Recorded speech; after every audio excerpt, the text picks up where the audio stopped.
Hey guys, tonight we're slipping back in time. No buzzing phones, no blinking screens, no emojis or triple-typed hi. Just you, a flickering candle, and a medieval world where love wasn't texted in haste, but carved slowly into parchment, murmured behind veils, and risked everything for a stolen moment. Picture it, you're standing in the middle of a stony courtyard under a sky thick with stars. The wind carries the scent of firewood and fields. Somewhere in the shadows, your heart pounds not because you're being ghosted, but because a nobleman's daughter tucked a letter into a servant's sleeve, and tonight it might reach your hands. This was love in the Middle Ages, raw, poetic, terrifyingly slow, and totally without read receipts. You probably wouldn't survive this kind of emotional latency, but medieval lovers did. And they turned waiting into an art form. So, before you get comfortable, take a moment to like the video and subscribe, but only if you genuinely enjoy what I do here. And let me know where in the world you're listening from, what time it is by you. Now, dim the lights, maybe turn on a fan for that soft background hum, and let's ease into tonight's journey together. You trudge down a muddy path just outside a walled town, the kind where time sloshes slowly like soup in a pot that never boils. In this era, communication isn't casual. Every word must be earned. You don't just slide into someone's DMs. You slide through cold forests, past guards, maybe even into the arms of danger, just to whisper a sentence. There's something oddly noble about it, even if impractical. But when there are no phones, heck, not even mailboxes, love becomes a kind of puzzle. Letters exist, of course, but not the kind you might imagine. They're more scroll than slip, more sacred than swipeable. You'd need parchment, a steady hand, and ink made from oak galls and iron salts, because nothing says I'm into you like words that may literally corrode the page over time. And who writes? Not just anyone. You might be lucky to be literate, but if not, perhaps you'd bribe the local scribe with a chunk of cheese or promise of ale. He'd write your clumsy declarations with all the drama of a Shakespearean soliloquy. Shakespeare won't be born for another few hundred years. Meanwhile, you dictate your words like you're speaking to God. My heart does ache when thou art afar, that sort of thing. The tone was formal, flowery, and soaked in longing. But not every letter was rated. Some lovers, especially among the nobility, sent surprisingly bold missives, talking not just of hearts and hands, but lips, thighs, and the perils of restraint. Yes, medieval people had game. Clumsy, delayed, often intercepted game, but still game. There are real records of this. Historical fact, Eleanor of Aquitaine and Henry II had a famously turbulent romance, laced with sharp correspondence. Their letters weren't love poems as much as strategic volleys, pieces of passion. Yet for those beneath the noble tier, it wasn't always possible to write. That's where oral messages came in. You tell a servant boy to pass along your sentiments, but trust me, the kid's version of your heartfelt message probably gets translated into something far less poetic. And forget privacy. Everyone, from the cook to the stable boy, knows that you're pining. That might be romantic in a rustic way, but it also means your love life is the village's evening entertainment. Historians still argue whether this publicness made medieval love more intense, or simply more performative. Was it sincere or just a show? That's one of the charms of looking back. Uncertainty makes the past breathe. Anyway, back to the castle's edge where you stand, clutching a rolled scrap of parchment tied with twine. You've written this note 3 times, because mistakes are expensive. Each letter costs labor, materials, and sometimes a bit of your soul. You finish with a wax seal. Maybe you even press your family crest into it. Or, if you're poor, a thumbprint will do. Now what? Well, you wait. Days, maybe weeks. Your beloved might live a mere 2 towns away, but the roads are muddy. Horses are expensive, and let's not even talk about the bandits. If you're lucky, a wandering merchant agrees to carry your note.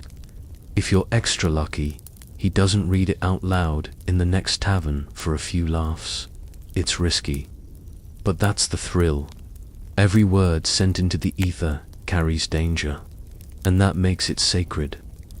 And while you wait, life doesn't pause. You churn butter, clean armor, pretend to focus during mass, but inside, you're replaying what you wrote. Was eternally thine too desperate? Should you have skipped the part about dreams? And then one morning, a hawk screeches overhead, and your stomach flips. It's not a sign, but you're so starved for feedback that even a bird feels like a response you'd kill for a K. Remember that. In the modern world, people ghost each other after 2 unanswered texts. In medieval times, people waited entire seasons. Your lover might be dead, married off, or in a monastery and you still cling to the hope that your parchment will find its way back to you with a reply. Maybe with a pressed flower, maybe with a kiss mark made from crushed berries, or maybe nothing at all, because silence, too, was part of the grammar of medieval love. Quirky tidbit: there were cases where lovers used laundry to communicate.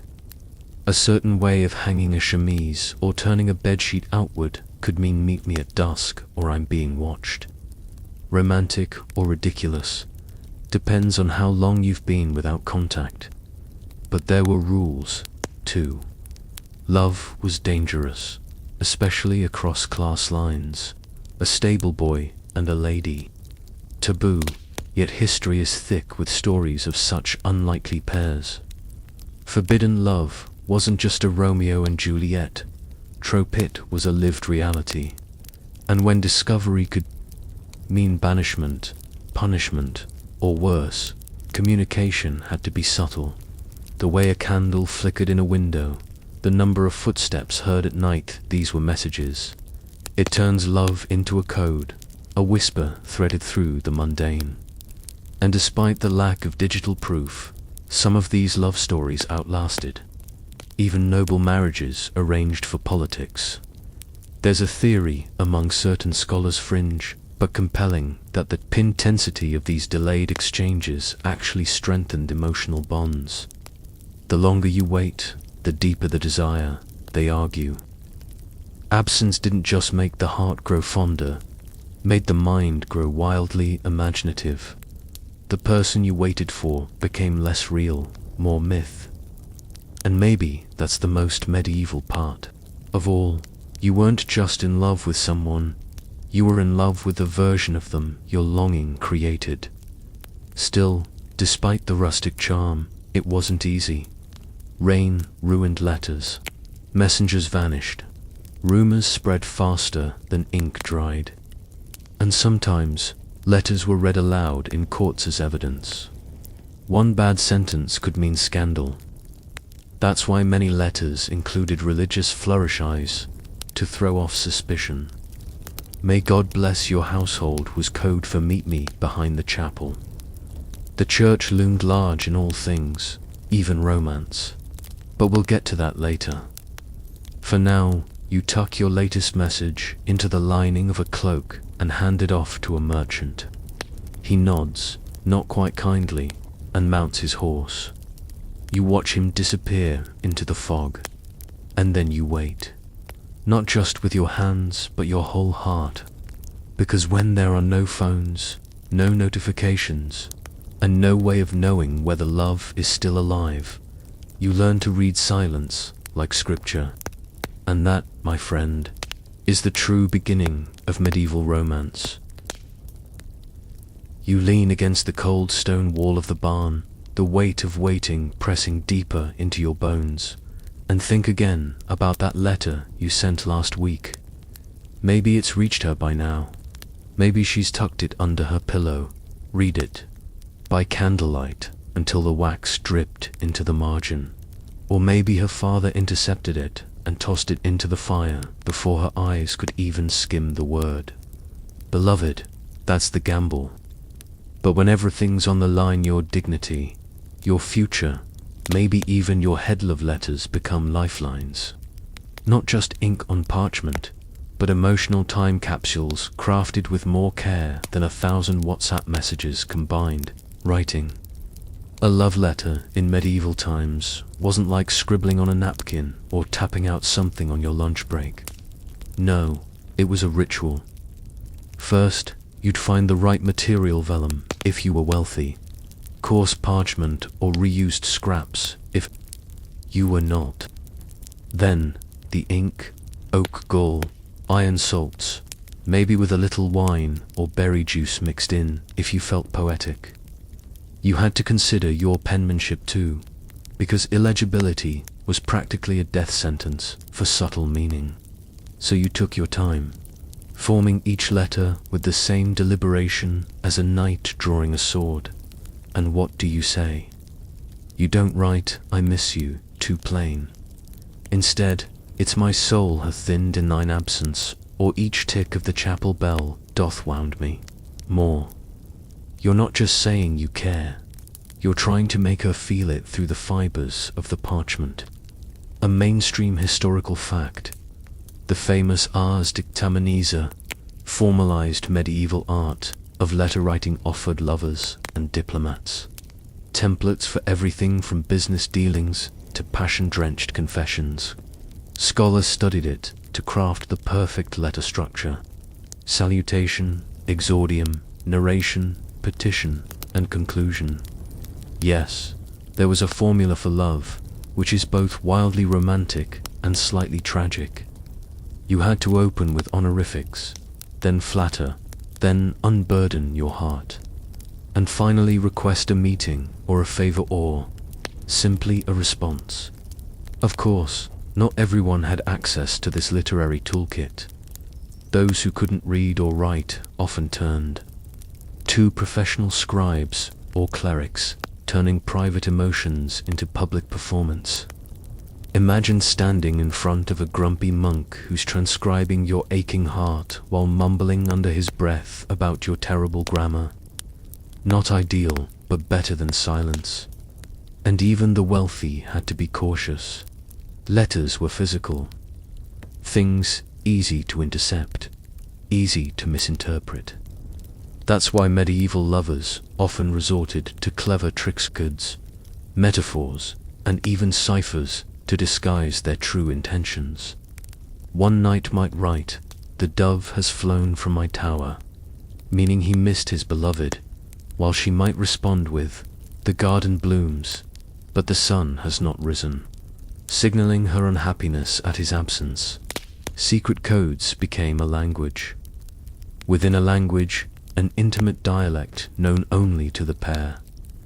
Historians still argue whether these coded letters were widespread or limited to courtly circles. But enough examples survive to suggest they were at least a recognizable trope. Quirky tidbit: some nobles would use invisible ink made from lemon juice or milk, only revealed when the recipient held the parchment near a flame. That's right, long before James Bond, medieval lovers were playing spy games with their affection. But it wasn't all about secrecy. Sometimes letters were outright scandalous. Consider the passionate exchanges between Peter Abelard and Hilosay in the 12th century, frank, poetic, and so intense they've been preserved and studied for centuries. They poured their souls into ink, chronicling love, guilt, philosophy, and longing, leaving behind an emotional blueprint that outlived them both. And you, You might not be Abelard, but you hope your letter clumsy, as it maybe hits its mark. Maybe it'll be read aloud behind a veil at a convent window. Maybe she'll cry. Maybe she'll kiss it. Or maybe, just maybe, she'll write back. You dream of her words arriving in your hands, the way people today dream of a ping on their phone after hours of silence. It's not just the content, it's the physical act of it, the feel of the parchment, the scent of her perfume. If she dared to anoint it, the tremble of her handwriting. That's intimacy. You clutch that letter as if it were a lock of hair or a whispered promise. And then there are the flourishes. Many medieval letters featured illustrations or miniature art, vines in the margins, a pair of swans inked in the corner, a little red heart drawn with crushed rose petals. This was communication elevated to ritual. If your beloved had access to pigments, she might illuminate the capital letter of your name in gold leaf. Overkill? Maybe, but consider this. When you can't FaceTime someone, you pour your love into every detail of a letter. You want them to see you in every swirl of the pen. Yet letters were also risky business. In some places, particularly under the thumb of the church or a watchful noble family, unsanctioned correspondence could lead to social ruin. A letter intercepted by the wrong person could unravel a courtship, brand someone with shame, or even lead to accusations of heresy. That's why some lovers chose to hide their letters in hollowed-out book bindings, under floorboards, or sewn into clothing. One fascinating historical anecdote tells of a love letter found stuffed into the lining of a bishop's vestments, possibly never delivered, possibly kept close for reasons no one will ever know. Imagine carrying your beloved's words close to your heart every day, literally stitched into your skin. And still, lovers wrote. Because despite the danger, the delays, and the heartbreak, these letters gave medieval people something timeless. Hope. Even the act of writing was an act of faith. You believed that someone was waiting. You believed that your words could cross distance, poverty, and time. And if nothing else, you believed that the ache in your chest was too big to hold in alone. Of course, there were responses. Some letters arrived folded with intricate patterns, called letterlocking, so detailed that tampering was nearly impossible, without leaving a trace. This was the medieval version of read, unread. And yes, some people even refused to open a letter, sending it back unopened like a stone-hearted aristocrat pressing decline on a phone call. The rejection was silent, but devastating. Still, you wrote again. You edited, rewrote, tried different phrasing. You practiced your Latin, your French, whatever made you sound more worthy. You scrawled verses in the margins of your chores, pressed your signature with more flourish each time. Sometimes you even copied someone else's love letter and made it your own. Ethics, flexible. Results, debatable. And what about the letter you're holding now, hands trembling as you finally unseal? It's short, not what you expected. I wait, not forever, but long enough to know. That's it. No name, no signature. Just the crushing sweetness of someone who remembers you, but reminds you that time, even in the Middle Ages, is not infinite. And now it's your turn again. You grab a new scrap of parchment and sit beneath a flickering lantern. The ink is thick, the words come slowly, but your heart races like you've just gotten a reply to a long-forgotten message. Because in this quiet, candlelit moment, you know you're not alone in the dark. Asterisk. So now that you've written and received your first few love letters, you're starting to realize that in the medieval world, Words alone aren't always enough. They can be intercepted, forged, or burned, and besides, some feelings are simply too dangerous or too thrilling to spell out in plain ink.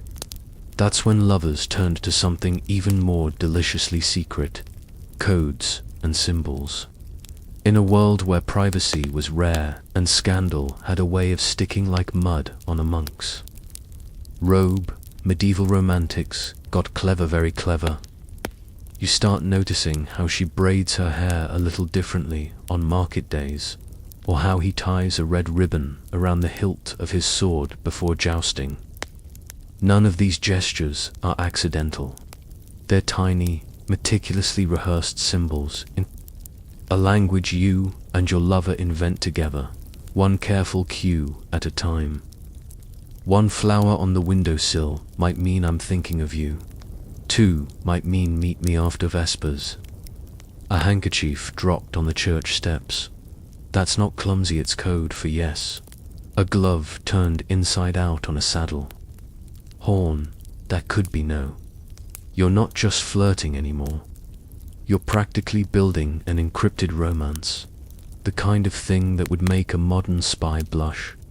And it's thrilling, because every gesture carries weight. Every movement becomes a sentence, a paragraph, a symphony of emotion masked in silence.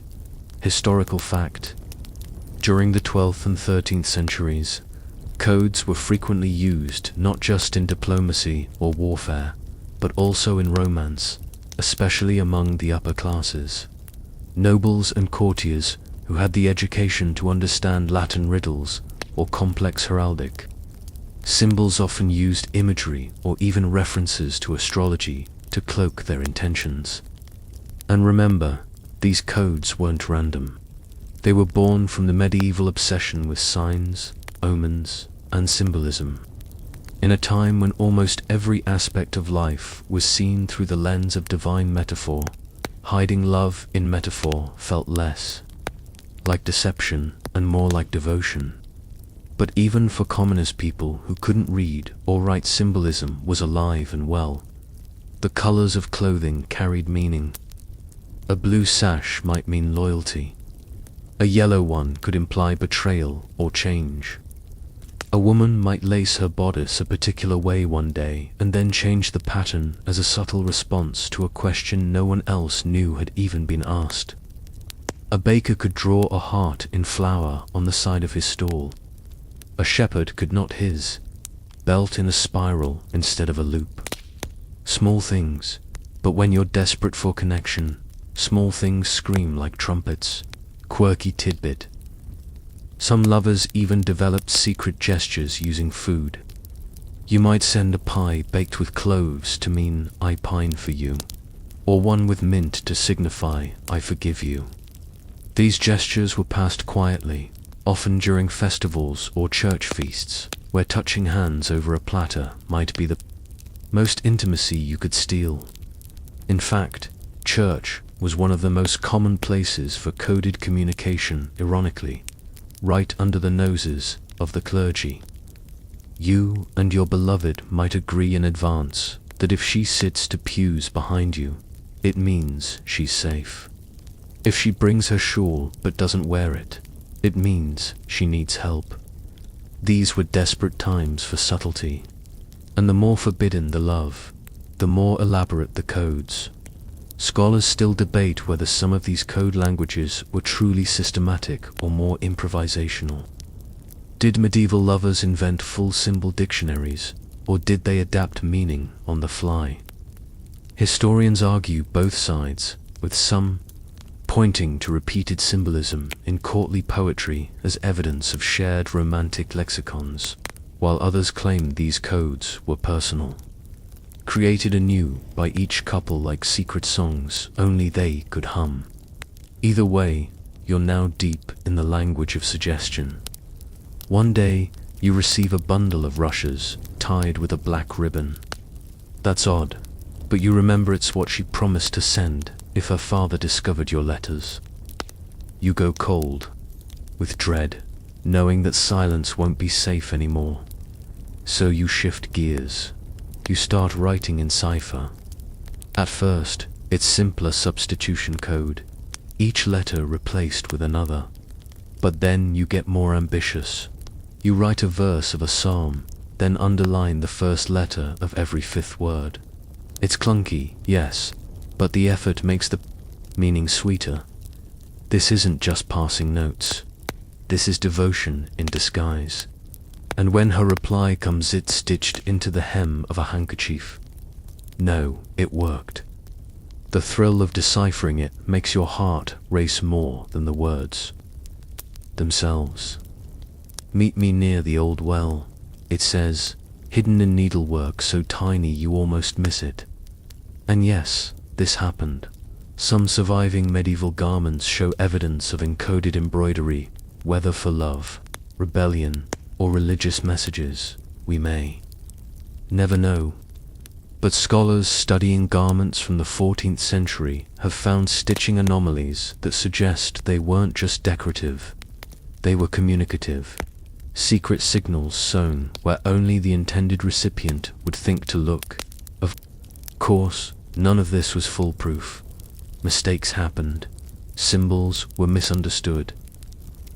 Once, you sent a blue wildflower as a symbol of steadfastness, but she thought it meant goodbye and didn't speak to you for 2 months. That kind of miscommunication was the medieval equivalent of being left unread with no explanation. But eventually, a mended ribbon or a shared loaf of bread said what words could not.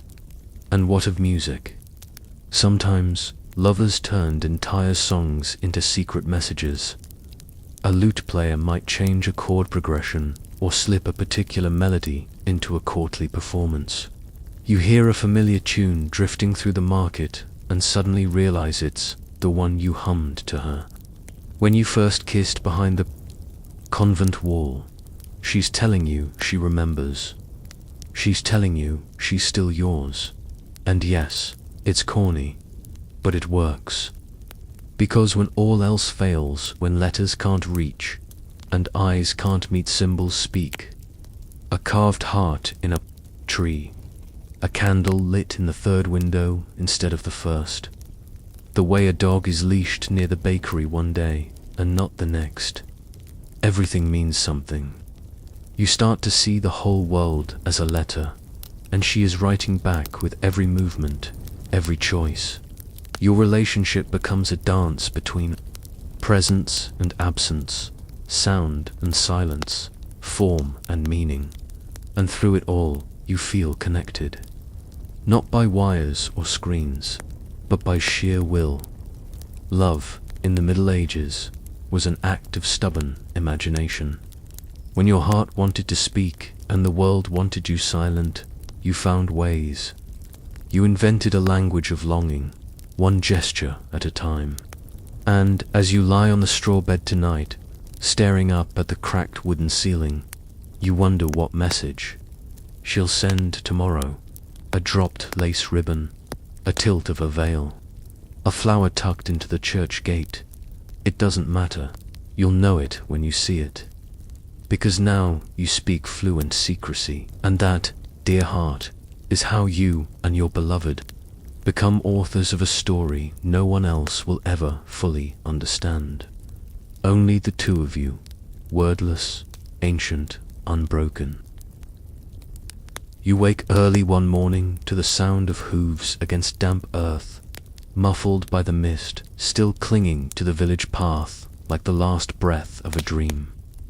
You pull on your cloak, heart pounding, because today might be the day your message finally reaches her, carried by someone who knows the risk and rides anyway. Enter the world of medieval messengers, those unsung heroes of romance and rebellion, galloping through fields and forests with parchment tucked inside tunics or sewn into saddle straps. These weren't just errant boys, they were the lifelines of love, trusted intermediaries, often chosen with care, discretion, and maybe a few silver coins. Without them, you could be in the same country, the same county even, and still be separated by silence. Forget instant delivery, This was emotional shipping at the speed of horse legs, prone to delays caused by war, wolves, or simply the messenger stopping off at the tavern for too long. Yet despite the perils, lovers depended on them with a faith that bordered on delusional. Imagine handing over your soul in the form of ink on paper and just hoping it ends up in the right hands. And yet you do, because how else can you bridge the aching space between you and your beloved? Historical fact: by the late Middle Ages, there were actually organized courier systems in place in parts of Europe, especially in the Italian city-states and among noble courts. The papal curia, for example, had a surprisingly efficient messenger network, and powerful families like the Medici employed riders to deliver not only financial documents but also personal correspondence, including, occasionally, steamy love letters.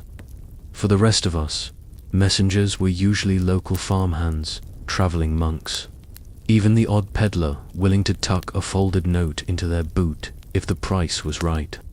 But it wasn't just about delivery. Often, messengers had to memorize the message entirely because parchment was expensive, or maybe because writing it down was too dangerous. So now you're whispering your letter by moonlight to a teenage stable boy who can barely remember the names of his own brothers. You enunciate slowly, watching his eyes glaze over by the third metaphor, but you keep going, praying he'll retain at least the gist, that you love her, that you miss her, and that you'll be waiting by the old mill next Sunday, rain or shine. He nods solemnly, then asks if he gets to keep the coin you promised, even if she doesn't write back. You nod, of course. That's the gamble. Quirky tidbit. In some parts of rural France and England, messengers were known to use rhyming couplets to memorize long love declarations. These weren't just pretty, rhyme helped with recall, especially for illiterate runners. There's even a surviving folk ballad about a boy who delivered a 6-stanza love poem to a lady without ever having read a word in his life. It probably wasn't word perfect, but it was the thought that counted. Of course, things didn't always go smoothly. Sometimes messengers got ideas of their own. There are stories, half historical, half romantic fantasy, of messengers falling in love with the recipients of the letters they carried. A stable hand delivers a note, makes eye contact, and suddenly forgets all about the original sender. And honestly, could you blame them? You spend days carrying someone else's heart. Eventually, you start wondering what it would feel like to hold one of your own. Historians still argue whether these tales are fact or fiction. Were love triangles involving messengers common, or are they just juicy embellishments for a bored generation of bards? The jury's out, but either way, it adds drama to an already treacherous job. And then there's the risk of interception. A rival suitor, a nosy parent, or an overly zealous priest might stop your messenger on the road. What happens then? Your message might be altered, mocked, or destroyed. Worse yet, it could be read aloud to others, turning your tender prose into public humiliation. There are documented cases of intercepted letters being used as legal evidence in disputes or shaming rituals, especially when the contents hinted at forbidden love or seduction. Imagine your most private words being read from a pulpit by a stern-faced friar while the whole town listens, half in scandalized horror, half in gossipy glee. That's why some lovers got creative with delivery methods. Letters hidden in hollowed out loaves of bread, messages scrawled on the inside of a servant's belt, a folded parchment tied to the leg of a trained falconess. Really, falconry was not just for hunting. Some noble lovers allegedly used their birds to deliver tokens or notes across castle walls. Outlandish, maybe, but when your heart is caged, by stone and rule. Even the sky starts to look like a road. Of course, none of this was practical. Sometimes the messenger never returned, or worse, they returned with nothing. No reply, no token, just a shrug and the taste of dust on their lips. And you stare at the horizon until your eyes water, hoping that every rider in the distance might be the one bringing her words back to you. Days stretch, seasons change. Your letter, sent with so much urgency, may have arrived when she wasn't. Even there, maybe she's been moved to a different manor. Maybe she's ill. Maybe she's been married off. You won't know unless someone tells you, or unless she sends a message of her own. And one day when you're no longer expecting it, it happens. A woman in the village hands you a small, weather-stained parcel, dropped off by a pilgrim, she says. Inside is a scrap of linen, embroidered with a simple rose and your initials. Nothing more, but everything you need. She's alive. She remembers.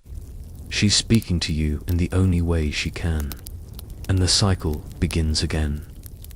You sit down that evening and start to write once more, this time using smaller script to fit more. Words, every syllable a mixture of hope, hunger, and fear. You fold it tightly, wax it closed, and walk to the edge of the village, scanning faces for someone you trust. Maybe it's the tanner's son this time.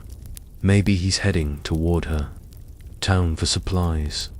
You press the folded letter into his hand, making eye contact long enough to wordlessly say, "This is everything," and then you wait. Again, because that's what medieval lovers do. They wait, and they write, and they trust that foot, on horseback, or by sheer miracle will, carry their hearts safely through the centuries. So here you are again, waiting but not idly. You're practicing the subtle art of loving from a distance, the medieval way. And that means more than scribbling letters or bribing the baker's boy. It means stepping into a world where feelings must be cloaked in poetry and gestures must follow the rules of a game as rigid as it is romantic. Courtly love. This isn't modern dating where you swipe right based on jawlines and Spotify playlists.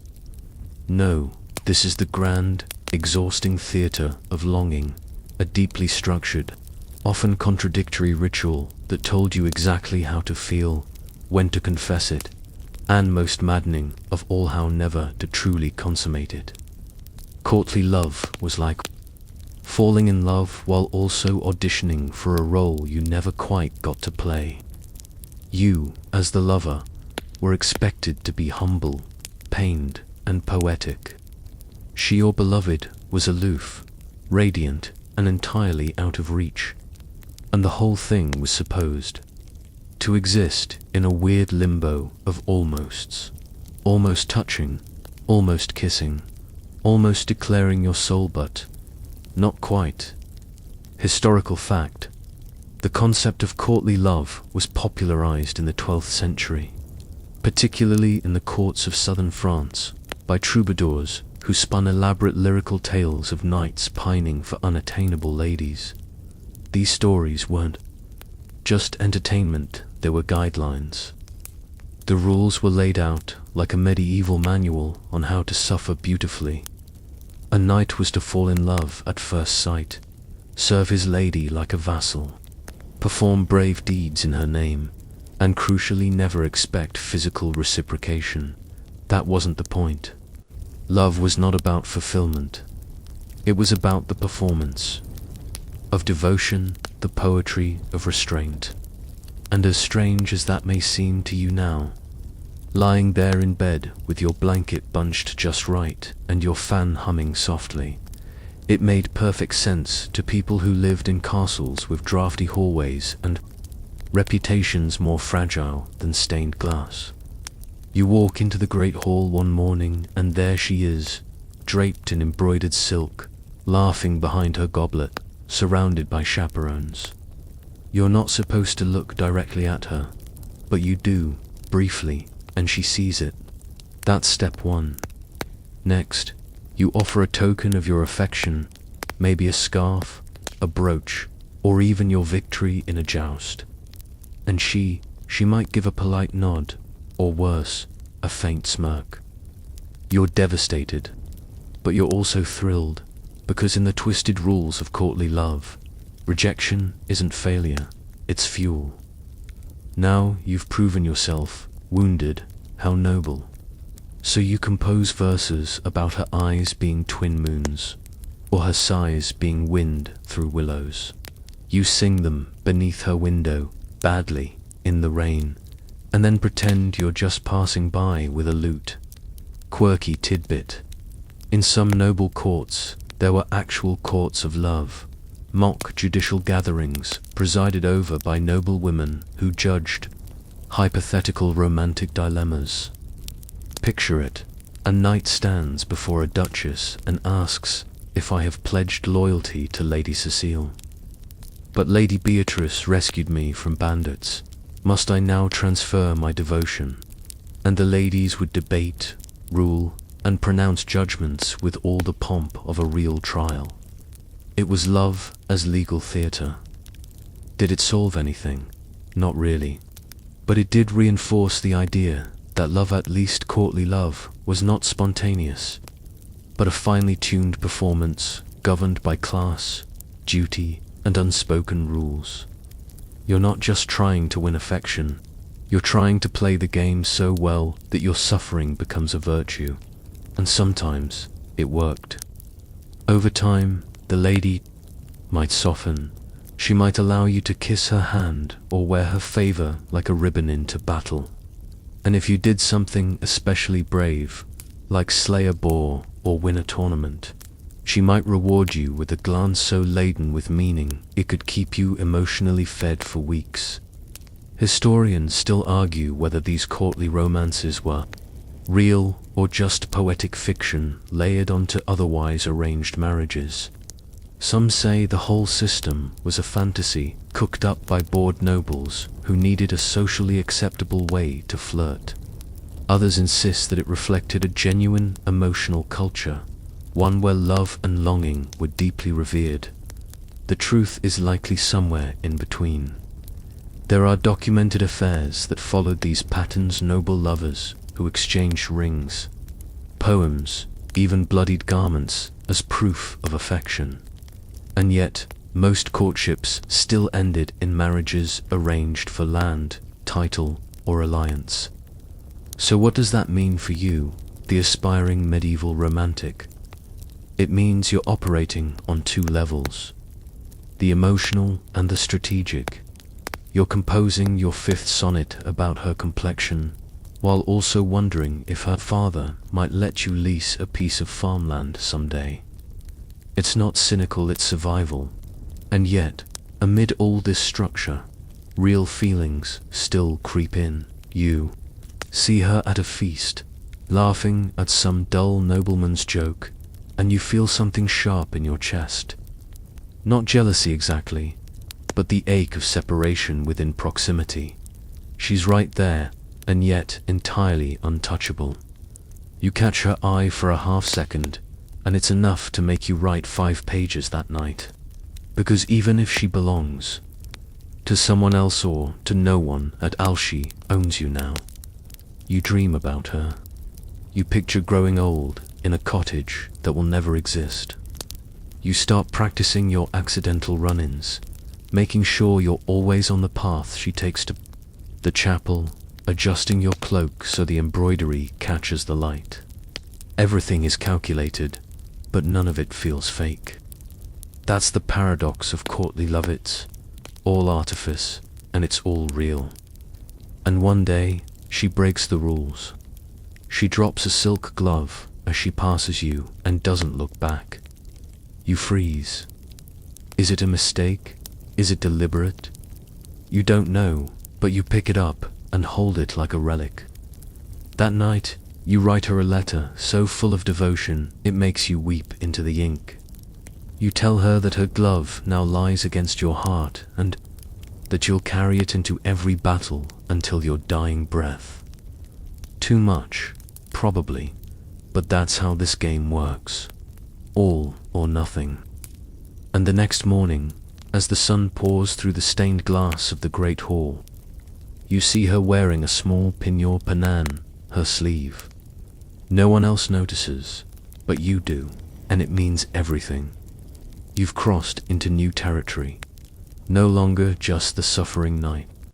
You are now, in secret, something more. The rules haven't changed, but you both know how to bend them now. You speak only through glances and shared silences, but those silences are full of stories. You're not sure where it's going. Maybe. Nowhere. Maybe her hand will be promised to someone else by winter. Maybe you'll be called to war. But for now, in this moment, courtly love has done what it promised, turned pain into poetry, distance into devotion, and the unbearable slowness of medieval romance into something beautifully unbearable. And you wouldn't trade it for 1,000 instant messages. Asterisk. You wake to the sound of bells tolling faintly in the distance, their chimes softened by fog and the scratch of hay beneath your neck. And for a moment, you forget what century you're in. But then the ache in your shoulder and the weight of lust. Night's unwritten letter bring you squarely back to the Middle Ages, where time moves slowly, love even slower, and you've begun to learn that communication is not just a luxury, it's an act of rebellion. Today, though you're not writing, you're planning a meeting, not the kind you can mark on a calendar or confirm with a text no. This is the kind of rendezvous that depends on timing, silence, and a whole lot of luck. Because if love letters are risky, then secret meetings are positively reckless. But sometimes words on parchment just aren't enough. You need to see her eyes, hear her voice, feel the warmth of her hand for just a moment, even if it's through a lattice or the brush of fingertips beneath a veil. You're not alone in this need. Medieval lovers found 1,000 inventive ways to steal moments together, and many of those ways involved shadowed gardens, chapel alcoves, or the always convenient cover of a bustling market. Historical fact, in medieval towns, certain public spaces became unofficial meeting grounds for lovers' places where plausible deniability shielded stolen glances and whispered promises. Churches, despite their moral role, were frequent hotspots for clandestine affection. Confessionals, processions, and even choir practice provided perfect excuses for proximity, especially in cities where social interaction was otherwise rigidly controlled, and monasteries, ironically, were often built with little courtyards and hidden corridors that young novices quickly learned were useful for more than just prayer. But even outside sacred spaces, lovers found ways to meet. They used festivals, pilgrimages, and market days as cover. A trip to buy wool could mask a 5-minute eye contact marathon. A journey to a healing spring could be stretched into a 2-day emotional roller coaster. You plan carefully. You know when her family travels to town for trade, how long the route takes, and where the servants stop to water the horses. You mark the old mill as your meeting point, ruined and overgrown, its stones mossy and forgotten by anyone but you two. Quirky tidbit. Some medieval couples used musical cues to signal rendezvous. A single verse of a folk tune, sung at the wrong tempo, could mean meet me at sunset. A shepherd's pipe playing a certain melody could mean it's not safe. Today, it was love by soundtrack, with woodwinds instead of Wi-Fi. But meeting wasn't easy, even if the signals worked. You had to dodge not just family and chaperones, but neighbors, parish priests, and the ever-nosy elderly who seemed to be stationed at every window. And forget privacy once you got there. Every leaf crunched, every twig snapped, and the sun seemed to hit your face at just the wrong angle every time you tried to hide. But still you go, heart hammering like a blacksmith's anvil, clutching a ribbon she dropped last week in the churchyard. The path is muddy, your boots are soaked, but ahead you see her, hood drawn, leaning against the old stone arch with that expression that says both you're late and I thought you'd never come. You don't rush to her. That would be foolish. You look around first, make sure the path is clear, then close the distance slowly, like actors in a tragedy who already know how it ends. She smiles not widely, just enough to undo you, and you both speak in hushed tones, the kind that feel louder than shouts. You ask if she's well, if she got your last letter, if her brother suspects anything. She nods, shrugs, then slides something into your hand. A silver thimble. You don't understand it at first. Then you remember months ago, you joked that she would one day patch your battle tunic when you were old and retired. The thimble is her answer. Yes, she's thinking about that future too. Your chest tightens. You want to kiss her, but you can't. Not here. Not now. So instead, you press your forehead to hers and whisper a promise that sounds like a prayer. Historians still argue whether medieval couples truly loved each other in the romantic sense we understand today, or if their emotions were shaped entirely by social scripts and expectations. Was it love or performance? Was it passion or convenience? Painted in verse, but then you hold her hand rough from needlework and calloused like yours, and you know none of that matters. The feeling is real. Maybe it's been shaped by songs and stories. Maybe it's tangled in duty, but it burns just the same. You spend 10 minutes together, maybe 15. Every second feels both infinite and unbearably brief. When it's time to part, she touches your sleeve once, then turns and walks quickly away, cloak billowing behind her like a fading dream. You don't move until she's gone, until even the echo of her footsteps has been swallowed by the trees.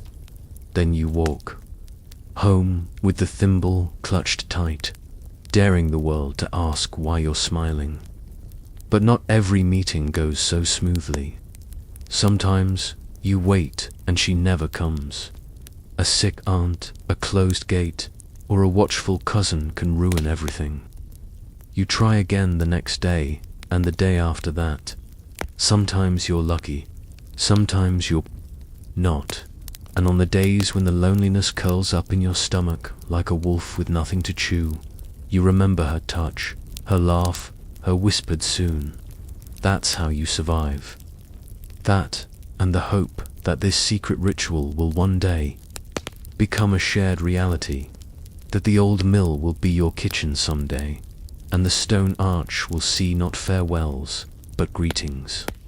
Until then, you keep meeting, quietly, carefully, passionately, because in the Middle Ages, love was not just a feeling, it was a practice, a habit. A series of decisions made over and over in defiance of distance, expectation, and time. And every secret meeting is a stitch in the tapestry you're both weaving, one that, if you're lucky, will outlast you both. The days stretch long now, and the leaves have begun to crisp at their edges, whispering that change is coming, both in the air and in your heart. You find yourself thinking less of letters and more of permanence, of what it might be like to share not only glances and whispered promises, but a life though the road to that dream winds through thorns. The medieval world isn't built for lovers like you. Marriages are alliances, not affairs of the heart, and love real, inconvenient. Uncontainable love has a way of making people nervous. If you're a man, your family expects you to marry someone who brings land or livestock, not longing. If you're a woman, your choices are fewer still, often dictated by the needs of fathers and brothers rather than your own aching heart. And so, slowly, the whispers begin. Gossip, like a breeze through chapel columns, never stops for rest. It starts with a lingering glance someone noticed, then a servant overhearing your name. Soon, the very walls of your village seem to know. That's when the stakes get higher. Love becomes a chess match with the bishop and your family on one side, and you, your beloved, and the weight of centuries of tradition on the other. Historical fact, in many parts of medieval Europe, particularly from the 11th to 14th centuries, marriages were arranged to secure property, form alliances, or consolidate power. Personal choice played a minimal role, especially for women. Even among peasants, marriage involved negotiations between families, with the woman's dowry and the man's future prospects weighed and haggled like livestock at a market. And yet, even within this structure, personal desire flickered like candlelight in a drafty room. Lovers found ways to pursue one another outside the strict contracts drawn up by elders. Sometimes they even tried to force the hand of fate by what the church would call premarital intimacy, though whether or not that sealed a union in the eyes of heaven remained a matter of heated scholarly debate. But you haven't gone that far, not yet. You still dream of a life together, one that doesn't require subterfuge. So, you begin thinking about elopement. Not the romantic, carriage-a-night kind from fairy tales, but the gritty, dangerous, possibly deadly version that medieval lovers actually faced. Running away meant forfeiting family, inheritance, security, and often community. And unless you could find a sympathetic village or distant kin, you might spend the rest of your life pretending to be someone you weren't. But the alternative, a life apart, married off to strangers, watching from across rooms as the person you love is handed to someone else like a particularly fine piece of cloth. Quirky tidbit: in some parts of medieval Scotland, particularly the border regions, there existed handfasting, a kind of trial marriage that lasted a year and a day. If both parties still wished to stay together after the period, they were considered properly wed. Though often informal, some couples used this as a loophole to escape rigid church or family constraints. It wasn't always legally binding, but it provided just enough legitimacy to allow lovers to exist together, if only for a while. You start researching not in books, because you don't have those, but by listening. You overhear conversations about villages where the priest looks the other way, or old widows who take in wayward couples and offer them shelter. You learn the rhythms of the road, the toll stations, the names of people who might help. It's terrifying, but so is the thought of doing nothing. So one night, you bring it up. You meet her at the crumbling chapel wall, your breath visible in the cool air, and you tell her your plan. Her eyes widen not in fear, but in shock that you've said out loud what she's only dared think. She doesn't say yes, not yet, but she doesn't say no either. That's enough for now. Over the next weeks, you gather what little you can. You sell your extra boots. You trade eggs for a map, crude and smudged, but better than blind wandering. And she begins stitching extra bread into her basket, hiding coins beneath the lining. You both move like ghosts through your days, ordinary on the outside, burning within. And then, one morning, everything changes. You hear that her father is arranging a match. Some merchant's son, older, dull-eyed, well off. Your stomach drops. This is it. You have to decide. Historians still argue over how often lovers actually fled together in defiance of family or law. Some suggest it was rare, confined mostly to romantic ballads and legends like Tristan and Isolde. Others argue that it happened more than we think, but records were deliberately buried or destroyed to preserve reputations.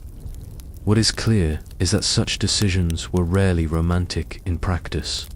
Hunger, illness, and violence shadowed every road. Still, some took the risk, some succeeded. Some were caught and punished, fined, imprisoned, even excommunicated. But for a few, the gamble paid off, and their stories lived on, whispered between generations like forbidden lullabies. You don't know which kind you'll be. All you know is that she's waiting at the meeting spot, and the sky is beginning to lighten. You leave a note at home, just a scrap, really, with words you can barely write. I had to choose my own heart. You tuck the last of your food into a cloth, sack, and set out toward the edge of the village, toward her. And there she is, who'd pulled low, trembling, but already stepping forward. She doesn't speak, she just takes your hand, and the two of you walk not fast, not slow, just steady. You don't know what waits ahead, but you know what you're walking away from: silence, separation, a life lived at the edge of someone else's story. For the first time, you are writing your own. As the village fades behind you, replaced by forest and fog, you glance sideways at her, and she's smiling. Not wide, not showy, just enough to say, this is real, and no matter what happens, for this moment, it is yours. The road is nothing like the stories told around hearth fires or sung by traveling minstrels. There are no moonlit glades or kindly innkeepers waiting with warm soup and safe beds. What you get instead is mud that clings like regret, branches that reach like bony fingers to snatch your cloak, and the ever-present weight of uncertainty pressing on your shoulders like a second pack. Every step away from home is a step into a future that hasn't been written. A world with no guarantees except that you and she are no longer spectators of your own lives. You walk mostly in silence, speaking only when necessary, because words now feel heavy and precious. There's a rhythm to it. Walk, listen, watch. She watches, two eyes darting at every sound. Hand always near the pouch where her few silver coins jingle faintly, a song of both hope and caution. You sleep rough, curled beneath trees, sharing the warmth of your cloaks and the kind of silence that says everything. Food is meager crusts, apples that bruise too easily, and whatever you can trade from villages where no one knows your names. But you carry with you something that's worth more than safety. The feeling of being seen, chosen, wanted, in a world where most are bartered like bushels of wheat, where affection is rationed and love forbidden to bloom outside contract and coin. You have chosen otherwise, and that makes every step sacred.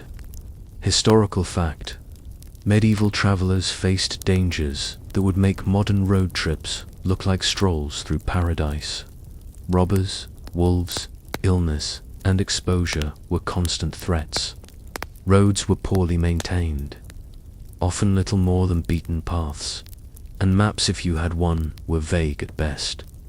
For most couples, traveling meant depending on the kindness of strangers or the mercy of monasteries, which sometimes offered shelter to pilgrims or desperate souls. Some monasteries even kept records of visitors, which today give us faint traces. Of runaway couples, often listed as sheltered and departed unknown. That might be your fate too. The kindness of a widow offers you a warm barn for the night, her eyes knowing too much as she watches the way you hold hands, but she says nothing. In the morning, she gives you bread and a carved wooden charm, just a circle etched with a flower. For courage, she says, and you tuck it in your bag beside the folded square of fabric that still smells like her soap, wool, and whatever scent love takes when it wraps itself in memory. Quirky tidbit: some couples on the run left carved signs behind, tiny marks on trees or stones, known only to them, a secret breadcrumb trail in case they were ever separated. These symbols weren't elaborate, just simple runes, initials, or spirals scratched into bark, but they were as meaningful as declarations. You begin doing it too, carving a small star on a branch near where you sleep, not for anyone else to see, but for your future selves to remind you that you passed through, that love left a mark. And then one day, as you rest by a river, a rider approaches. You freeze, instinct tightening your gut, but he passes without glance, a merchant with sacks of grain and eyes fixed forward. Still, the scare rattles you. What if someone is looking? For her, for both of you. You decide to take less traveled paths, cutting through woods and fields, keeping to shadows like hunted creatures. You begin moving more by night, guided by stars you barely know. She laughs once, softly, calling you a knight of the hedgerow, and you bow with a crooked grin. Even now, humor survives. Love survives. You learn the language of the wild how, to find dry wood under wet leaves, how to tell time by the moon, how to comfort her when the night sounds grow too loud. One night, rain soaks you both to the bone, and you huddle beneath a low rock ledge, shivering, teeth chattering in rhythm. You think she might cry, might curse the day she ever followed you, but instead, she leans into you and begins to hum an old song from childhood. You join in, voice cracked and off-key, and it becomes a lullaby against the storm. You sleep like that, damp and dreaming. Historians still debate the emotional interior of medieval people. Some argue that love, as we experience and describe it now, was shaped by later romantic literature, and that most medieval unions, even passionate ones, were grounded more in duty than emotion. Others counter that humans have always longed, always dreamed, always burned with impossible wants. The surviving love letters, the poems, the folk songs, they all suggest something deeper than mere function, something like what you feel now. Even as you trudge through a bramble patch that rips her skirt and scratches your hands raw as you pull her free. You stop only when you reach the crest of a hill, and before you lies a village small, distant, ringed by trees. She clutches your sleeve, hope and fear wrestling in her eyes. "Is this it?" she whispers. You don't know, but you nod. You descend slowly, heart pounding like a drumbeat of fate. The village is quiet, the kind where strangers are noticed, but not always questioned. You ask around, carefully, and hear of a man, an old priest, who keeps to himself, who cares more for mercy than rules. You find him tending a garden behind a crumbling chapel, his hands buried in soil, his back bent with years. He looks at you both and says nothing, just gestures for you to follow. Inside the chapel, he listens, really listens. When you finish, your halting explanation, half confession, half plea, he sighs, long and slow. Then he nods once. "I've seen love starve before," he says, "more to the chapel walls than to you. I'd rather see it fed." He agrees to marry you, quietly, without ceremony, just a witness, a few words, and the blessing of the dust motes dancing in the sunlit air. You barely hear the vows. You're watching her face, the way her lips tremble, the way her eyes shine like wet stone. When it's done, he gives you a scrap of parchment with a crude cross drawn on it. Not legal, he warns, but sometimes God works before the law does. You thank him, leave a coin on the altar, and walk out as husband and wife, not recognized, not celebrated, but bound by something older than any contract: choice. That night, you sleep in a barn again, but it feels different. She rests against you without hesitation, her breathing soft, her fingers laced in yours. You talk about the future, now not dreams, but plans. Chickens, a garden, maybe a loom, maybe a goat, if the neighbors don't mind. You laugh more, you speak more, and when you kiss her, it isn't hurried or stolen, it's yours, entirely yours. The road ahead still bristles with uncertainty. You'll have to move again, find work, maybe lie about your past. The world isn't kind to those who rewrite its rules. But for tonight, the stars are kinder. They look down not on two runaways, but on a beginning, on a small flame kindled in defiance of centuries. And as she drifts to sleep beside you, you whisper a promise into her hair, not just of love, but of presence.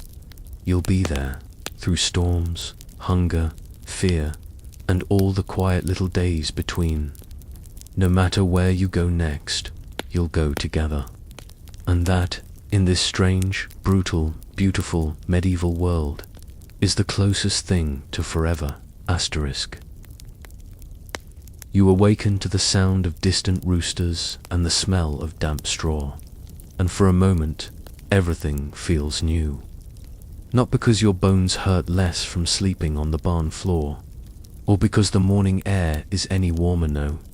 It's new because you are no longer simply in love.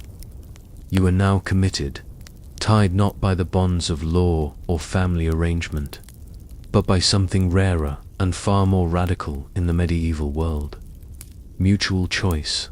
You and she have chosen each other against the grain of everything society expects, and that choice echoes through your every movement now. The way you carry the water bucket together from the well, the way she lays out your food with a tenderness no feast could match, the way you speak in quiet tones like you're still protecting something fragile, even though the vows are done and the priest has faded into yesterday.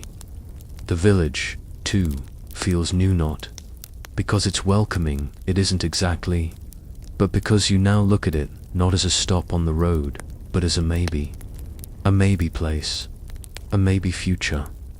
The cobbler you helped patch a cartwheel offers you a few coins to fix a fence. A woman in the square needs her sheep wrangled. She takes up spinning with an old woman who lost her daughter years ago and has more yarn than memory. Slowly, quietly, you begin to settle into something resembling a life. It's not easy. In fact, it's often grueling. There's no certainty, no map forward. One week you sleep with full bellies, the next with only wild greens and dialed crusts. But it's yours. You wash your clothes in a stream and hang them on thorny bushes, laughing when the wind carries her shift into a tree. You chase it, climb after it, scratch your hands, and fall, both of you howling like fools. These are your luxuries, no moments, laughter, small freedoms in a world built to deny them. Historical fact: while legal marriage in the medieval era often required public vows before witnesses and a priest, in practice, common law marriages, private agreements, followed by cohabitation, were surprisingly common, especially in rural areas. The church frowned upon it, of course, but enforcement was patchy, and many couples lived together as husband and wife, with no formal documentation. This blurred line between official and unofficial unions left many women vulnerable if the man left or died without witnesses, but it also gave lovers a rare loophole, a path to union outside parental consent. You and she are walking that path now, planting shallow roots in uncertain soil. The neighbors notice, some frown, some smile, Some pretend not to see. There are whispers, there are always whispers, but no one drives you out. Not yet. You help. Mend the chapel roof. She teaches a child letters using a stick and dirt. You trade a morning's labor for a sack of potatoes. You begin to dream bigger. Maybe you could lease a small plot. Maybe keep chickens. Maybe one day even buy a goat. Not for milk, but for company. You joke about naming it after her brother. She laughs until she cries. Then, one evening, she says it quietly, cautiously, like it might vanish in the saying. What if we stay, and you feel something shift inside you? Like your heart has just found the room it was always meant to live in. Quirky tidbit. In some remote areas of medieval Europe, local communities often turned a blind eye to unofficial unions, especially if the couple was hard-working and contributed to village life. There are records of councils debating whether to recognize such pairs as married in spirit, often siding with practicality over dogma. After all, a strong back in the fields and a kind neighbor mattered more than legal precision. And so, you stay, you live like ghosts at first, half shadow, half real, but with time, your footprints deepen. You plant beans. You build a lean-to shed. You barter for a comb and carve her a hairpin from wood. She gifts you a woven bracelet, and you wear it like armor. One day, she surprises you with a feast bread, dried apples, cheese, and you wonder how she's managed it. Don't ask, she says, and kisses your nose. These are your anniversaries, now not dates on a calendar, but moments etched into muscle memory. The time you found the old hound and nursed it back to health. The week the roof caved in during a storm and you both slept under the stars, holding hands through the rain. The day she told you she might be pregnant. The night you both lay awake, terrified and thrilled in equal measure. Historians still debate how common it was for couples to build full domestic lives outside formal marriage. But evidence from wills, court records, and local ordinances suggests that in many communities, love simply found a way. Even if not sanctioned, these unions were often quietly accepted, so long as they caused no scandal and bore no burden. You become part of that tradition now, a quiet rebellion, a chapter unwritten in the official books but inked in the daily. Rhythms of shared life, and when the child comes small, red, wailing, you feel your world both narrow and expand in a single instant. You are no longer two hearts against the world. You are three. You hold that tiny bundle, terrified and awed, and you know, absolutely know, that every risk was worth it. You build a cradle. You hum the song she sang in the rain. You tell your child stories, not of kings or saints, but of how love, stubborn and secret, can carve a life out of stone. The village softens. The old priest visits sometimes, offering no judgment, just quiet smiles. You are still not legal. You are still not official, but you are seen. And sometimes, being seen is the start of being accepted. She becomes known for her kindness, you for your hands. Together, you become part of something not sanctioned by parchment, but blessed by labor, laughter, and shared struggle. There are days of doubt, of hunger, of fear. You fight, you worry, you fail each other sometimes, but you always come back, always hold hands under the stars, always say, I'm here, and that becomes your religion. Your love is not loud. It is not written in grand letters or sung in court ballads. It is written in beans planted side by side, in patched clothing, in calloused hands reaching for each other in the dark. And when strangers pass through the village and ask who you are, the children say, They're the ones who walked here with nothing but each other, and that is enough, more than enough. In the world you've built, love is not a spectacle. It is not a rebellion. It is a garden, a song, a breath shared between two people who dared to defy time. And as you sit by the fire one evening, watching her braid your daughter's hair, you lean back and smile, not because the world finally allowed you to love, but because you loved anyway, and that made all the difference. The seasons come and go, each one wearing its own rhythm, and the world around you seems to breathe in cycles, just like your love, like your life. The days stretch longer now, the mornings warmer, and there's a new feeling in the air. It's the subtle, undeniable shift from surviving to living, from scraping by to thriving, albeit in your own quiet way. Your little family, so fragile in the beginning, now feels like the very root of the soil itself. You've planted your feet firmly in the earth, and as the years roll on, the land becomes more than just the place you sleep. It becomes a part of you, just as your heart has become part of this strange, beautiful, sometimes chaotic life. You've built something here, together. It's not perfect. In fact, it's often frustrating, grueling, and just plain difficult. But there is satisfaction in the struggle. There is a peculiar joy that comes with knowing your work is real, not abstract, and that it holds something that will outlast you. One afternoon, as you sit on the old log outside your small, well-worn cottage, you look at her and realize something has changed, something in the way she looks at you, in the way she holds the baby, as if everything she's ever dreamed of is right here. The same thing flickers in your chest, but it's deeper now. It's the kind of love that no longer needs grand gestures or passionate letters. It's the love that's cemented itself in every shared moment, every laugh, every tear. The fire that once burned with the intensity of secret meetings in moonlit forests has mellowed into a steady warmth, a glow that feeds you from within. But this is where the danger lies.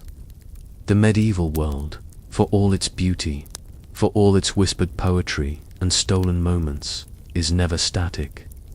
It is a place where change comes like a sword, swift and sharp. And just as you're beginning to think you've found something that resembles peace, a letter comes. It's a thick parchment, sealed with wax, unmistakably official. Her family has heard of your life together. The rumors have reached the higher halls, and now they want their say. For the first time, you feel the weight of your defiance more heavily than before. You've known, of course, that one day someone would come. You've lived with that knowledge in your chest since the day you ran, since the day you said those vows in a forgotten chapel with nothing but faith to hold you together. You know her family has resources, power, and a history they'd like to preserve. But what you didn't expect was the finality of it. The letter isn't a threat, not exactly, but it's a warning. They demand that she return, that she leave the life she's built with you, that she fulfill the obligations of her birthright, which according to them lie elsewhere, in a place far grander than this cottage, with its crooked walls and simple hearth. The letter burns your fingers as you read it. It isn't that you haven't thought about this moment before. You've been preparing for it, in a way. But the reality of it, the suddenness with which it arrives, stuns you. Her father's name, his sigil, his power, all lie in this small, cold piece of parchment. You show it to her, and she reads it quietly, calmly, as though she has expected it to. She doesn't cry. She doesn't even shout. She just folds the letter slowly, neatly, as if she's preparing herself for something you're not yet ready to face. Her silence is what scares you the most. She doesn't want to leave. You can see that in the way her hands tremble as she sets the letter aside. But what can you do? You can't keep her here forever. This isn't a fairy tale. You don't have the means to fight her family. Not in the way they're used to fighting. There's no army at your back. No wealth, no influence. You know how quickly their eyes will turn to the land you've managed to scrape together, to the future you've begun to build. They will want it back. Historians still argue about the prevalence of social mobility in medieval Europe. Some claim it was impossible to change one's station, that the system was far too rigid to allow for any real movement. Others say that love and ambition could indeed help some break the chains that bound them. But, as you've learned, social structure doesn't always recognize the human heart. So, you face the reality of it. Her family is coming for her. They won't stop until she's back in the fold, back where she belongs according to the rules. They've set out for her. The decision is hers. You know that. And so you both sit in the small room, the baby asleep on a blanket beside you, and you talk. You talk in ways you've never talked before. Not about the mundane details of daily survival, but about the impossible. About what happens when love meets duty. About what happens when the life you've built clashes with the world outside. You both cry in the quietest way possible, as if speaking too loudly would break the fragile bubble of safety you've wrapped yourself in for so long. Her words come haltingly, but you understand them. She doesn't want to leave, but she knows what's at stake. You can see the tears on her cheeks, the tension in her shoulders. She has spent her entire life being told what she must do, who she must become, and how she must fit into the world that is already defined for her. You know then that this isn't just about love. It's about freedom. Freedom from the chains that have bound her for so long. She turns to you, her eyes wet but clear. "I can't go back," she says. It's a quiet declaration, but the strength in it fills the room. And for the first time, you understand. It's not about running anymore. It's about choosing, once and for all, to stand. "Then we don't go back," you say, your voice steady despite the storm that's been brewing inside. "We stay here, together." You know what it means. You know what it could cost. But it's no longer about avoiding the inevitable. It's about choosing to face it together, in whatever form it takes. And so you make your decision. It is not without fear. It is not without uncertainty. But it is made with one simple, undeniable truth. You will not be moved. You will not be torn apart. You will stand here, together, even if the world itself would rather see you fall. As you sit there, in that tiny room, her hand in yours, the storm begins to break. You know that there will be consequences, that you will have to face what comes. But as the day fades into night and the embers in the hearth flicker low, you realize that for the first time in your life, you are truly free. It is a small freedom, the kind that comes with no grand announcements, no heroic battles, but it is yours. And in this world, that is enough. Together, you have built something that no one can take away. Not her family, not the world, not time. Itself, you have built a life that is real. And that, at the end of the day, is all that matters. Asterisk. The days blur into one another as you settle into your new rhythm, each one a small victory in a life that is constantly teetering between peace and danger. The village becomes both home and battleground, a place where you must always keep one eye on the horizon. There's no such thing as true peace, not for people like you, not when your very existence is a quiet defiance of a system that is built to break you. But you're here now. You've chosen this life, this love, and you've vowed to protect it, even if the cost is higher than you ever imagined. It's hard to know who to trust when the world is built on secrets.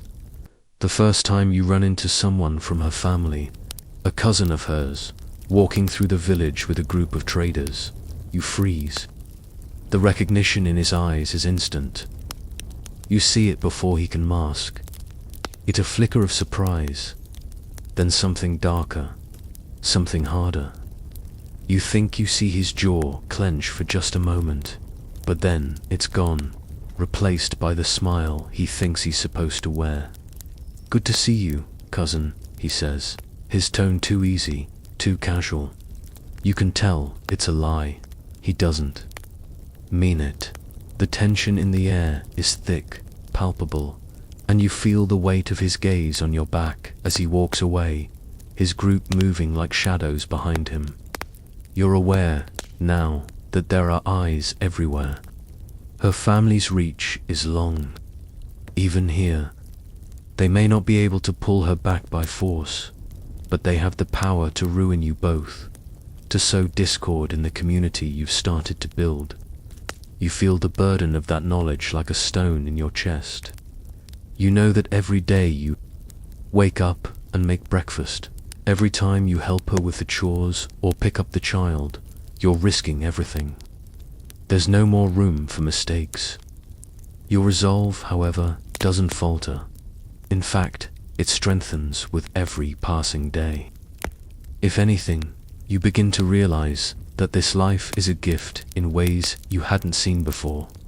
The simple, mundane moments become precious sitting by the hearth, with the fire crackling in front of you as she works beside you, the laughter of your child echoing through the walls, the feeling of your hands pressed into the soil as you tend the small garden that provides so much of your sustenance. These are the things worth fighting for, the things that make you feel like this is where you belong, even if the rest of the world doesn't understand. But it's never that simple. Nothing ever is. The letter comes when you least expect it, the one that seals your fate.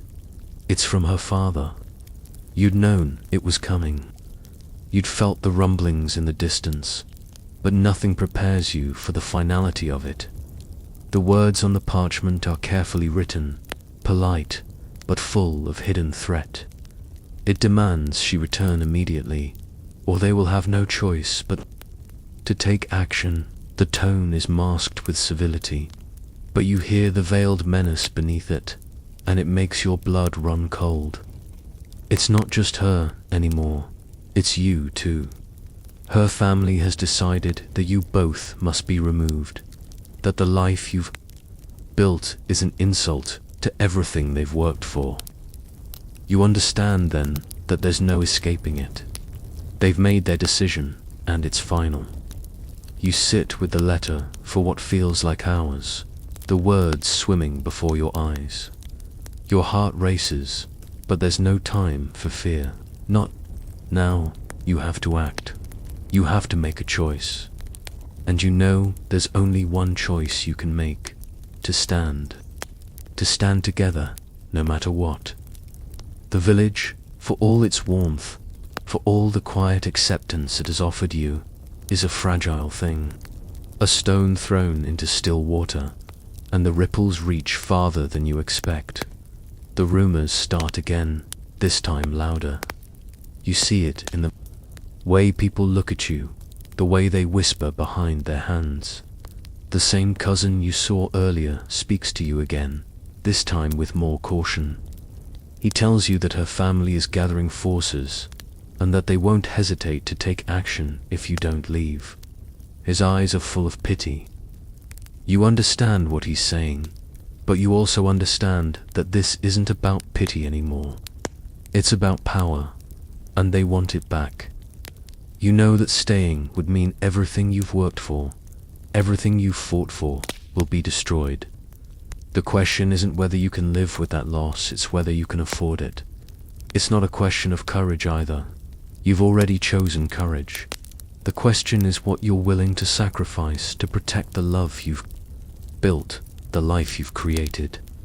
You think of the baby or baby, now old enough to speak a few words, to call you Papa in the quiet of the morning. You think of her, the woman you love, the woman you've chosen above all else, the woman who chose you. You think of the quiet nights when you were unsure, when you weren't sure if you would make it to the next day, but you still held on. The answer comes to you in a flash. You know what you have to do. It's a decision you've already made without realizing it. You pack up quickly, without hesitation. The old priest, the one who married you, finds you that night, just as you're making your preparations. He doesn't say much, just enough to let you know that he knows what you're doing. He offers you a blessing, a prayer, and a prayer for her, too. He tells you that he's seen this happen before lovers, torn apart by forces greater than themselves, only to find each other again in the end. And when he leaves, you take one last look at the small cottage you've come to think of as home. It isn't much, but it's everything. You leave before dawn, just as the sun begins to rise over the horizon, casting long shadows across the land. You don't know where you'll go next, but you know you'll go together.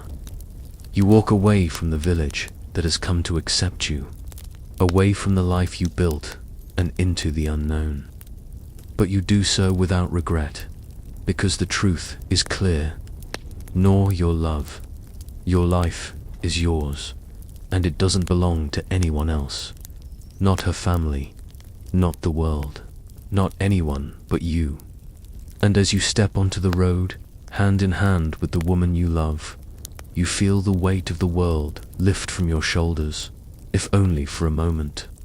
You don't know what the future holds, but you know this: you'll face it together. And no, not even the forces that would tear you apart can change that. Not now, not ever. The road ahead is full of uncertainty, and yet, as you walk side by side with her, there is a strange, quiet confidence settling into your bones. The early morning sun filters through the trees, casting dappled shadows on the dirt path beneath. Your feet, it's almost as if the world has held its breath, waiting for this moment to come. And in that silence, as the distant calls of birds echo through the trees, you both realize that the world you left behind was never truly yours to begin with. What you have now, what you have chosen, is far more than the simple comforts of a home or the familiarity of a village. It is something older, something deeper, that has been born from the very fabric of the life you've built together. It is a bond that cannot be broken by the whims of those who wish to control it. In the beginning, the decision to leave had seemed terrifying, like stepping into a void with no way back. But as each mile stretches behind you, you begin to understand that the very act of leaving was not an escape, but a reclamation. You reclaimed your love, your agency, and your ability to choose your own path.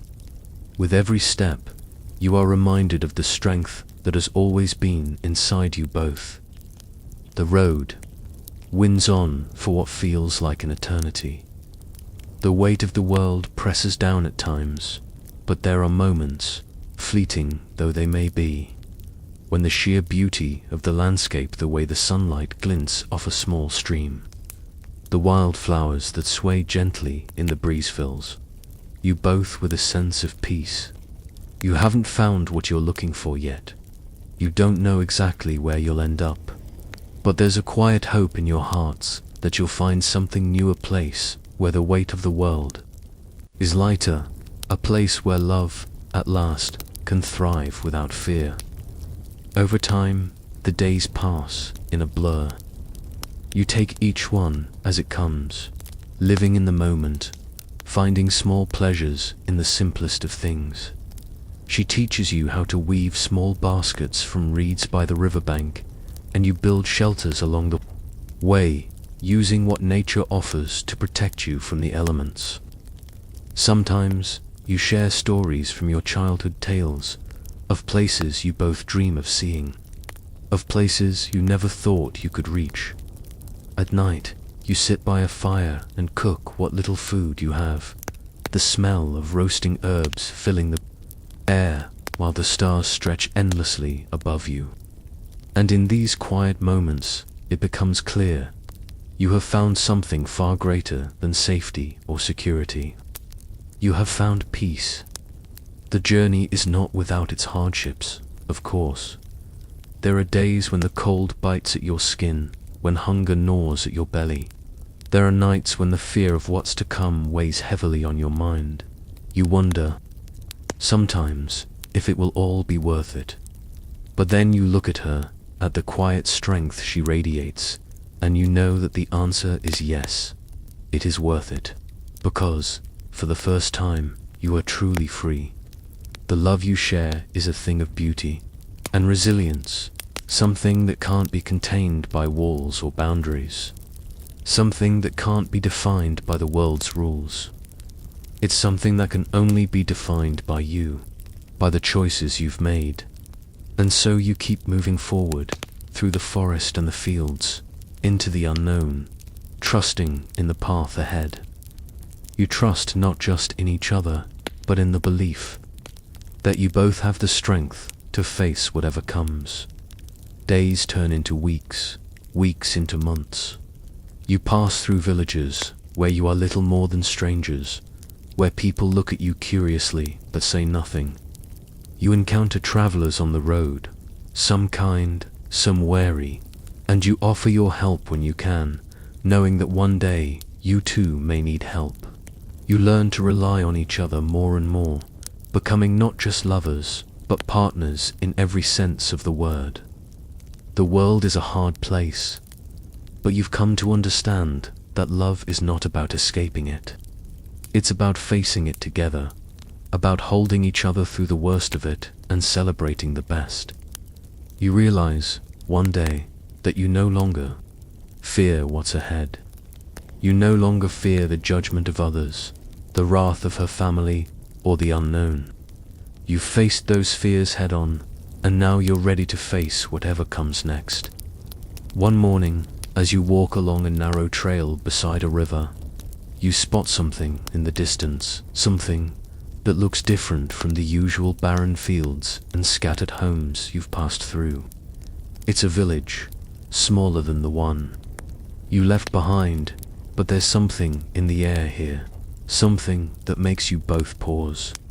The villagers seem different, quieter, more watchful, but not unkind. You feel the weight of their eyes as you approach, but they don't say anything. They don't need to. You've learned the language of silence by now, and in that silence, you begin to wonder if this could be it, the place where you can finally stop running, the place where you can plant roots and grow something new, something that's entirely yours. You don't know what the future holds, but for the first time, you're no longer afraid of it. You know now that your love, the life you've built together, is enough to face whatever comes. You will stand, as you always have, together. You find a small plot of land on the edge of the village, abandoned but still rich with promise. It's not much, but it's enough. You begin to clear the land, together, with the same hands that once built the small cottage you left behind. The work is hard, but it's steady, and there is something deeply satisfying about it. Each stone you lift, each tree you chop, each furrow you plow is an act of defiance and creation.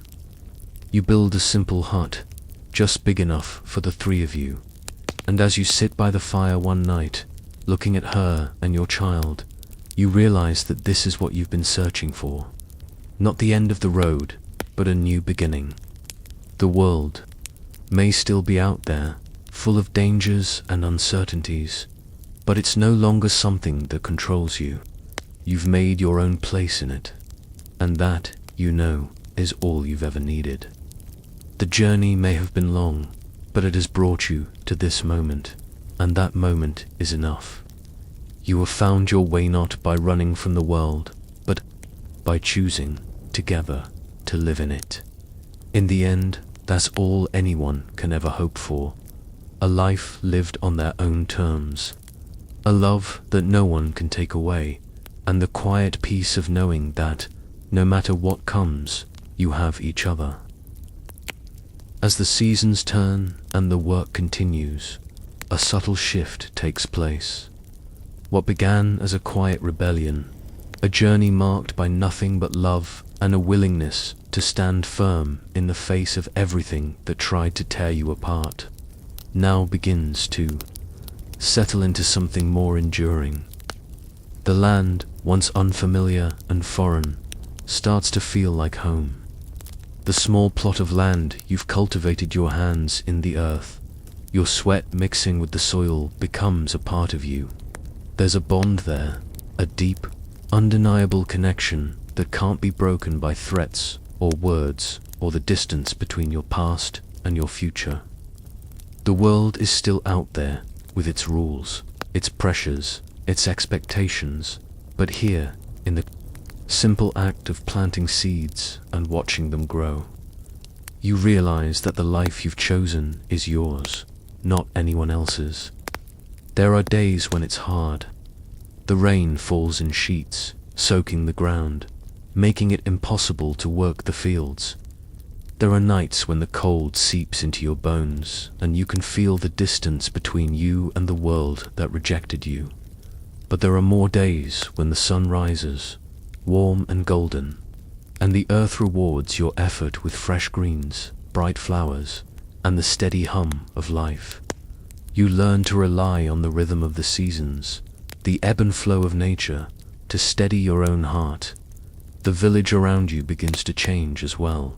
It starts small, a few strangers here and there, passing through, seeing something in you that isn't just a couple of runaway lovers, but a pair of resilient souls who've chosen to carve out their place. It isn't long before the villagers, who once looked at you with suspicion or pity, begin to offer small acts of kindness. An extra loaf of bread from the baker, a few eggs from the farmer, a word of encouragement when you work the fields under the hot sun. You realize then that you've woven yourself into the fabric of this place, and in some strange way, the village has woven itself into you. But even as you build this new life, there's still the shadow of your past hanging over. You, her family, hasn't forgotten. The whispers that once felt distant, faint echoes, now feel louder. One evening, as you sit on the porch of your humble home, your child playing in the grass beside you, you hear the unmistakable sound of hooves on the dirt path. Your heart stops for a moment, your breath catching in your chest as you stand and peer into the distance. It's them, a small group of riders, their horses kicking up dust as they approach. You feel a rush of adrenaline, a cold knot of fear in your stomach. But then you look at her, the woman you've chosen, and something shifts inside of you. The fear is still there, but it's no longer overwhelming. You stand firm, shoulders straight, not because you are unafraid, but because you know what's at stake now. You know what you have, and you will fight for it. As the riders come closer, you can see the faces of the men. Her father's cousin, the one who warned you before, is at the front. The same glint of authority in his eyes, but there's something different now. It's a challenge, a dare. They don't have to say anything. You already know what they want. They want her back. They want you gone, and they think that this time they will succeed. But you stand your ground. When they reach the small gate that marks the boundary of your land, you feel her hand in yours. She's calm, her face steady, though you can see the tightness in her jaw. She's been waiting for this moment, too. The cousin dismounts first, his boots landing with a thud in the dirt. He looks at you, then at her. His gaze lingers for just a moment too long, and you know that he's trying to gauge whether this is the same woman he once knew or someone entirely different. "We've come to speak with you," he says, his tone polite, but the cold edge in his voice is unmistakable. "Your father wants you to come home." You meet his eyes, and for the first time, you realize something. You are no longer that young, naive lover running from the world. You are no longer the scared man who couldn't protect what mattered most. You are someone else, now stronger, steadier, a man who has made a life in the face of every obstacle thrown at him. "She's not going back," you say quietly. The words are simple, but there's a finality in them. It's not a question, it's a statement. The cousin's expression hardens. "You don't have the right to make that decision." "I do," you reply, your voice calm but unyielding, "because she's my wife, and we've made a life here." The cousin takes a step forward, his hands resting on the hilt of his sword, his posture shifting as if he's ready to fight. You tense, but you don't back down. The air between you crackles with tension. But then something unexpected happens. The woman beside you, the woman who has been silent through all of this, steps forward, her voice soft but clear. "You don't get to decide my life anymore," she says, her words measured but full of strength. The cousin falters for a moment, the words she's spoken landing heavily between you both. It's not the words of a daughter who has been scolded or a woman who has been controlled. It's the voice of someone who knows her worth. "I've made my choice," she continues, "and I'm not going back." The silence that follows is heavy. It's the kind of silence that stretches on, thick and suffocating, until it's broken by the sound of the wind rustling through the trees. The cousin glances at his companions, and for a moment you wonder if they'll press the matter further, if they'll try to take her by force, but then he simply nods. "So be it," he says, his voice barely above a whisper. "But remember, your actions have consequences." With that, he turns, his companions following suit, and they leave, their presence lingering in the air long after they've gone. You stand there for a moment, your heart racing, the weight of the moment still heavy in your chest. But then you look at her, and you realize something. The world may continue to try to tear you apart. It may throw everything it has at you, trying to break what you've built. But as long as you stand together, nothing can touch you. Nothing can take away what you have. And as the sun sets behind you, casting the world in a soft, golden light, you know, without a doubt, that this life, this love's yours. And nothing, not her family, not the world, will ever change that. The months after the confrontation pass in a slow, sometimes painful march toward something new.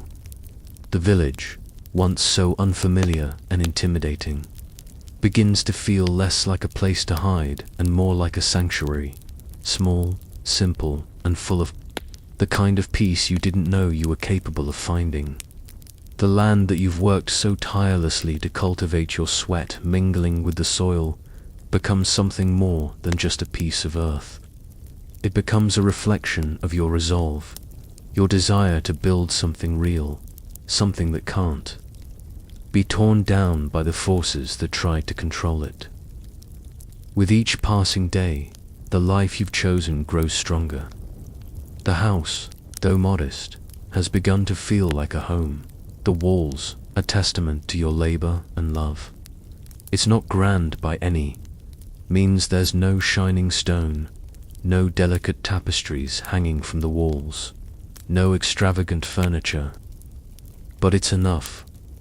The hearth burns warm every night. The roof leaks less.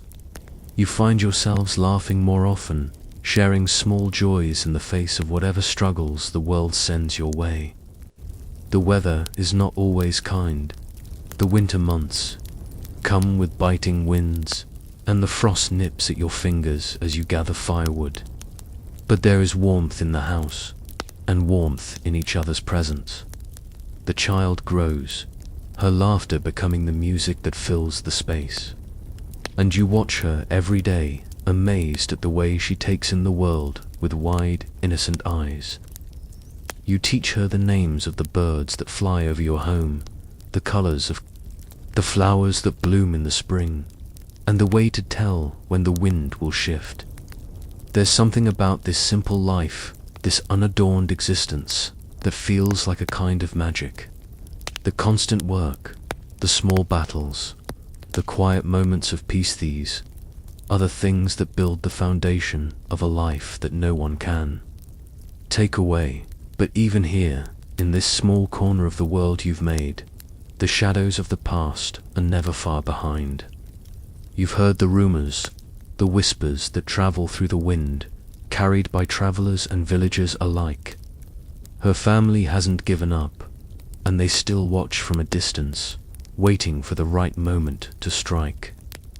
There are days when you feel their eyes on you, the weight of their judgment, a constant pressure on your back.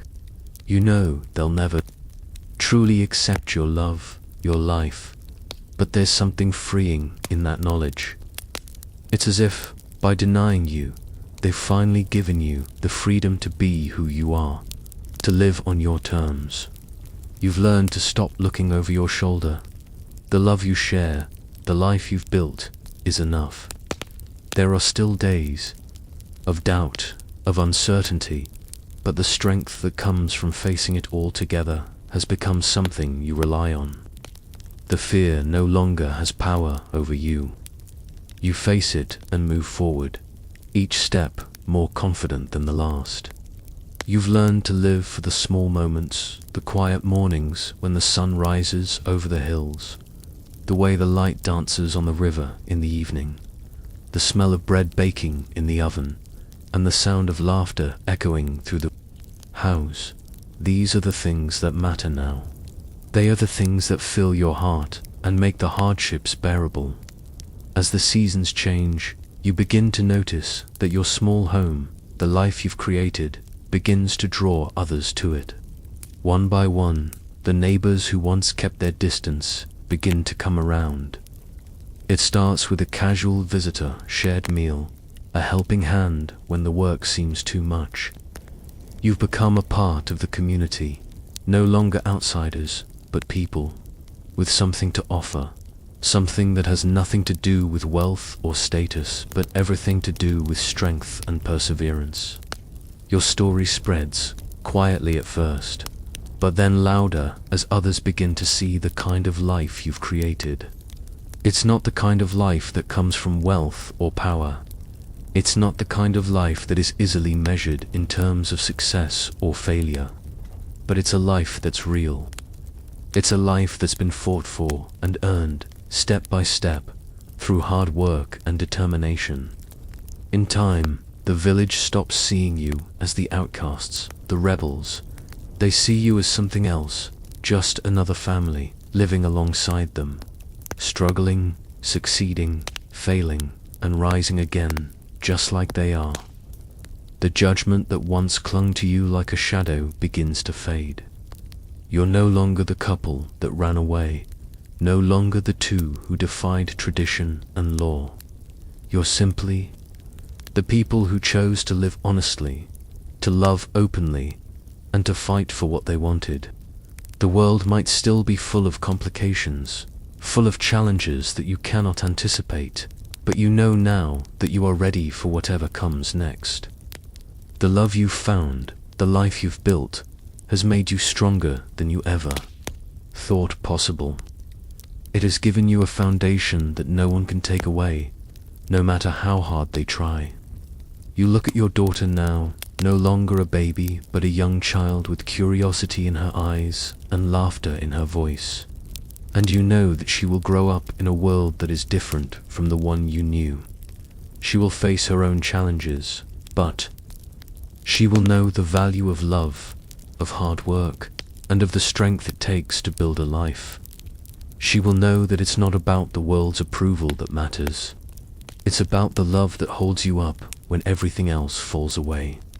It's about standing together, facing the world as one, and finding strength in the quiet moments that make life worth living. You've learned that lesson, and now you are ready to teach it to her. As the years pass, your life continues to unfold. You will face more challenges, more trials, and there will be moments of doubt, of fear, but you know now that these things don't define you. What defines you is the love you've built, the life you've chosen. It is enough. It will always be enough. And when you look at her, at the woman who has stood by you, at the child who calls you her father, you know that this is the life you are meant to live. No matter what comes, you will face it together. The world may continue to throw obstacles in your way, but you have already built the most important thing, a foundation that can withstand anything. And with that, you stand tall, knowing that love is the one thing that can never be taken from you.